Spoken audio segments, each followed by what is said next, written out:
আমিও তোমাদের সাথে চুল পাকা, ব্রু সাদা হওয়া, দাড়ি সাদা হওয়া এক জীবন্ত যুবক। লড়াইয়ের ময়দানে তোমাদের সাথে আমাকে পাবা। আল্লাহকে হাত তুলে দেখান। হে রাব্বুল আলামিন, তুমি সাক্ষী থাকো। আল্লাহ, তুমি সাক্ষী থাকো। আমরা তোমার কোরআনের ভিত্তিতে একটা ইনসাফের মানবিক বাংলাদেশ চাই, যেখানে মানুষ সবাইকে সম্মান করবে, ভালোবাসবে। এই বাংলাদেশটা আল্লাহ তুমি আমাদেরকে দান করো। হে তরুণ যুবকেরা, জেগে উঠো। যেই সমাজের তরুণরা জেগে উঠে, সেই সমাজকে আল্লাহ বদলায় দেন। 24-এর 5 আগস্ট সেলুট যুবকরা, তোমাদেরকে তোমাদের জীবন বাজি রাখা লড়াইয়ের কারণে আল্লাহ আমাদেরকে আপাতত মুক্ত করে দিয়েছেন। চিরমুক্তির জন্য এবার জেগে উঠো। এবার শপথ নাও, আমরা বাংলাদেশকে কোরআনের আলোকে গড়বই গড়ব ইনশাআল্লাহ। আমিও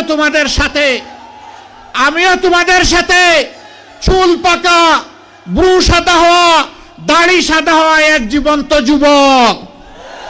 লড়াইয়ের ময়দানে তোমাদের সাথে আমাকে পাবা। মিছিলের পিছনে নয়, সামনের কাতারে থাকবো ইনশাআল্লাহ।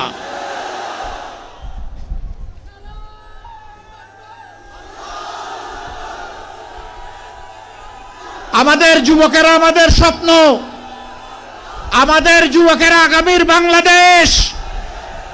এই যুবকদের হাতে বাংলাদেশের দায়িত্ব আমরা তুলে দিতে চাই। হে যুবকরা, তোমরা তৈরি হও, ইনশাআল্লাহ তোমরা পারবা।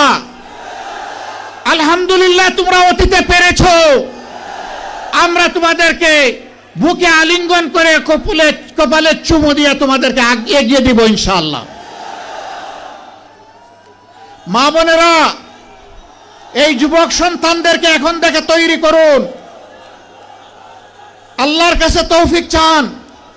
হে আল্লাহ, প্রিয় দেশে ইজ্জত নিয়ে বাঁচতে চাই, শান্তি নিয়ে বাঁচতে চাই, নিরাপত্তা নিয়ে বাঁচতে চাই।